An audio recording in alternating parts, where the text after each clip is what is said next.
ao pé da rampa e a multidão que aguardava na Praça dos Três Poderes se emocionou. Naquele momento, chegou também ao fim um mistério sobre quem entregaria a faixa presidencial a Lula. A tradição do presidente passar a faixa ao seu sucessor foi quebrada. Jair Bolsonaro viajou para os Estados Unidos na sexta-feira. O senhor presidente da República é acompanhado por cidadãos que simbolizam a riqueza e a diversidade do povo brasileiro. Uma criança, uma catadora, uma indígena, um metalúrgico, um professor, uma cozinheira, um jovem com paralisia cerebral e um artesão. Emocionado, Lula deu as mãos para o cacique Raoni, de 90 anos, e para a criança. E todos subiram a rampa. Janja levou a cadela vira-lata Resistência. Neste momento, no topo da rampa, a faixa passou de mão em mão. Recebe a faixa presidencial das mãos do povo brasileiro. Até chegar na catadora, Aline Souza, que colocou a faixa em Lula.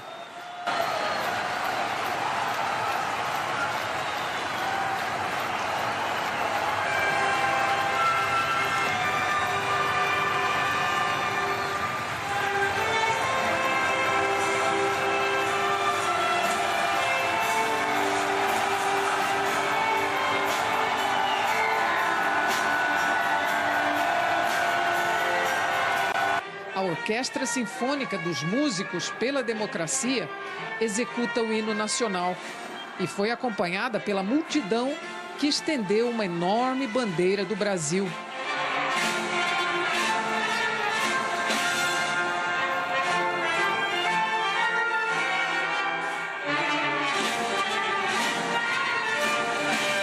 Assim que subiu a rampa e logo depois do hino nacional, o presidente Luiz Inácio Lula da Silva cruzou aqui o Salão Nobre do Palácio do Planalto e seguiu direto para o parlatório, onde falou para o público que lotava a Praça dos Três Poderes. Ao lado de Janja, o vice e sua esposa, Lula saudou as pessoas e discursou por quase meia hora. Hoje, neste que é um dos dias mais felizes da minha vida, a saudação que eu faço a vocês não poderia ser outra, tão singela e ao mesmo tempo tão cheia de significado. Boa tarde, povo brasileiro!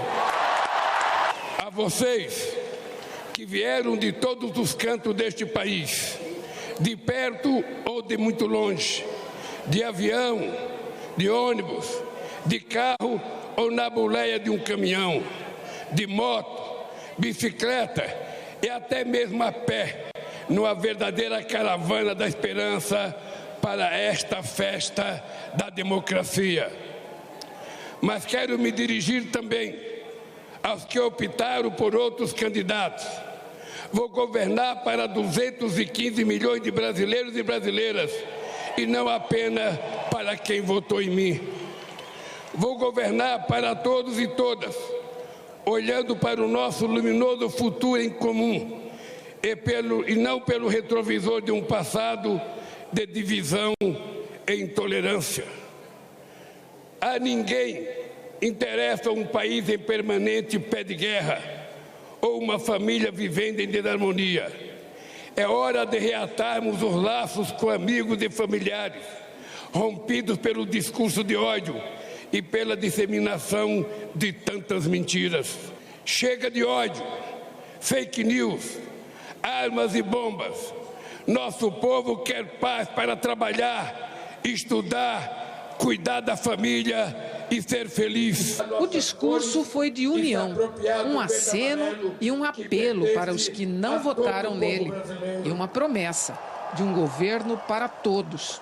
Não existem dois Brasis. Somos um único país, um único povo, uma grande nação.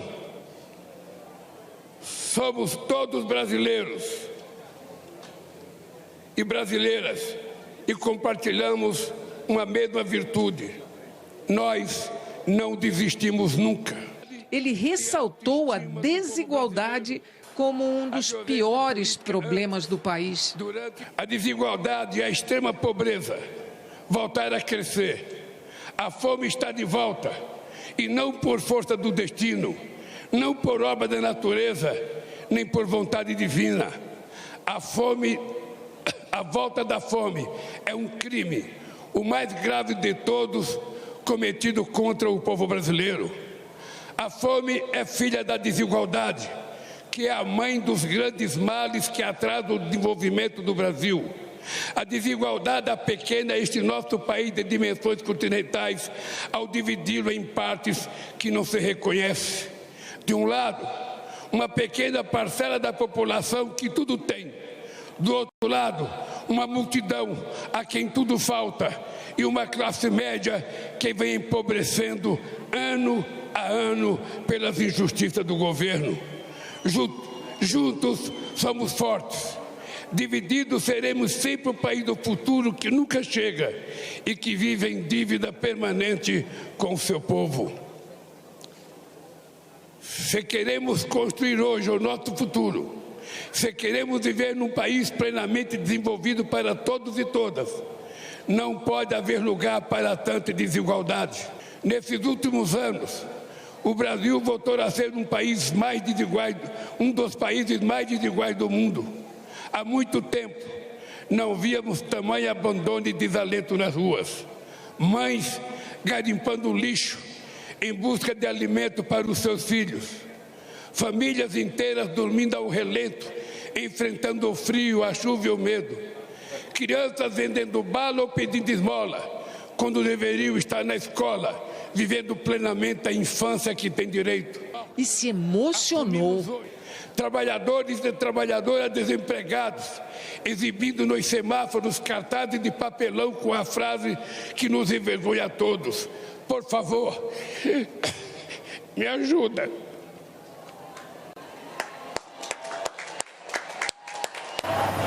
Fila na porta dos açougues em busca de ossos para aliviar a fome.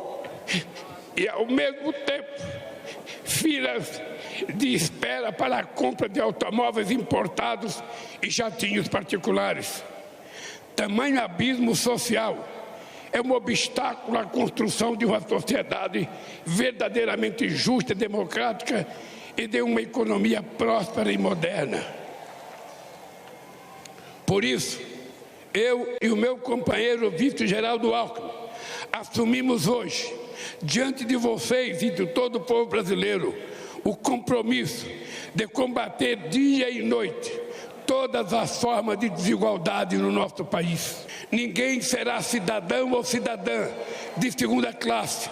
Ninguém terá mais ou menos amparo do Estado.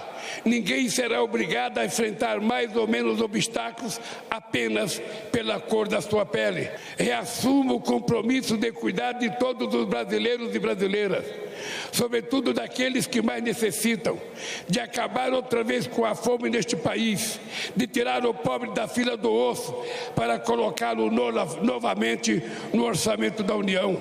Lula falou sobre as conquistas nos seus governos anteriores. Mas não nos interessa viver do passado. Por isso, longe de qualquer saudosismo, nosso legado será sempre o espelho do futuro que vamos construir para este país.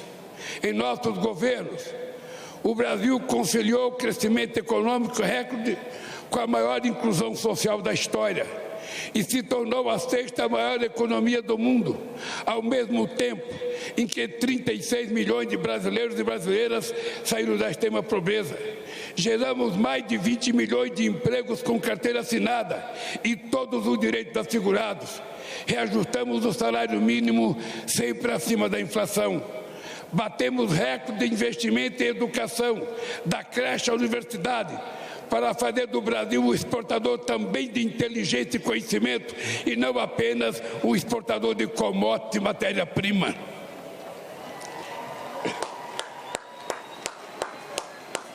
O Brasil consolidou-se como referência mundial no combate à desigualdade e à fome e passou a ser internacionalmente respeitado pela sua política externa ativa e altiva. Fomos capazes de realizar tudo isso, cuidando com total responsabilidade das finanças do país. Nunca fomos irresponsáveis com o dinheiro público. Fizemos superávit fiscal todos os anos, eliminamos a dívida externa, acumulamos reserva de 370 bilhões de dólares e reduzimos a dívida interna a quase metade do que era quando chegamos no governo. Nos nossos governos, nunca houve nem haverá gastança alguma. Sempre investimos e voltaremos a investir em nosso bem mais precioso, que é o povo brasileiro. E sobre as dificuldades que encontrará. Os grupos técnicos do Gabinete de Transição, coordenada pelo meu vice Alckmin, que por 2 meses mergulharam nas entranhas do governo anterior, trouxeram a público a real dimensão da tragédia. O que o povo brasileiro sofreu nesses últimos anos foi a lenta e progressiva construção de um verdadeiro genocídio. Essa extraordinária vitória da democracia nos obriga a olhar para frente e a esquecer nossas diferenças, que são muito menores que aquilo que nos une para sempre: o amor pelo Brasil e a fé inquebrantável em nosso povo. O presidente falou em esperança e em reconstrução. Agora é hora de reacendermos a chama da esperança, da solidariedade e do amor ao próximo. Agora é hora de voltar a cuidar do Brasil e do povo brasileiro, gerar empregos, reajustar o salário mínimo acima da inflação, baratear o preço dos alimentos. Precisamos todos juntos reconstruir e transformar o nosso querido país. Mas só reconstruiremos e transformaremos de fato esse país se lutarmos com todas as forças contra tudo aquilo que o torna tão desigual. É urgente e necessária a formação de uma frente ampla contra a desigualdade que envolva a sociedade como um todo. Trabalhadores, empresários, artistas, intelectuais, governadores, prefeitos, deputados, senadores, sindicatos, movimentos sociais, associações de classes, servidores públicos, profissionais liberais, líderes religiosos, cidadãos e cidadãos comuns. Afinal, é tempo de união e reconstrução do nosso país. E voltou a fazer um apelo pela união do país. Por isso, faço esse chamamento a todos os brasileiros e brasileiras que desejam um Brasil mais justo, solidário e democrático. Juntem-se a nós num grande mutirão contra a desigualdade. Quero terminar pedindo a cada um e a cada uma de vocês que a alegria de hoje seja a matéria-prima da luta de amanhã e de todos os dias que virão. Que a esperança de hoje fermenta o pão que há de ser repartido entre todos. E que estejamos sempre prontos a reagir em paz e em ordem a quaisquer ataques extremistas que queiram sabotar e destruir nossa democracia. Na luta pelo bem do Brasil, usaremos as armas que os nossos adversários mais temem. A verdade que se sobrepôs à mentira, a esperança que venceu o medo e o amor que derrotou o ódio. Viva o Brasil e viva o povo brasileiro!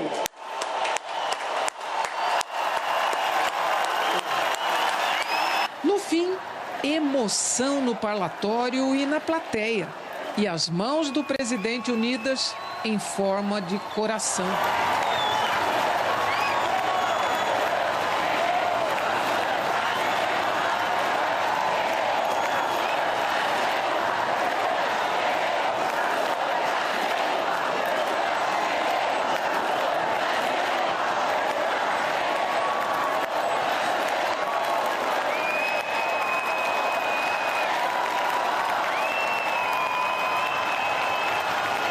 De volta ao Salão Nobre, Lula recebeu os cumprimentos dos chefes de Estado e de governo, do rei da Espanha e de outras autoridades estrangeiras.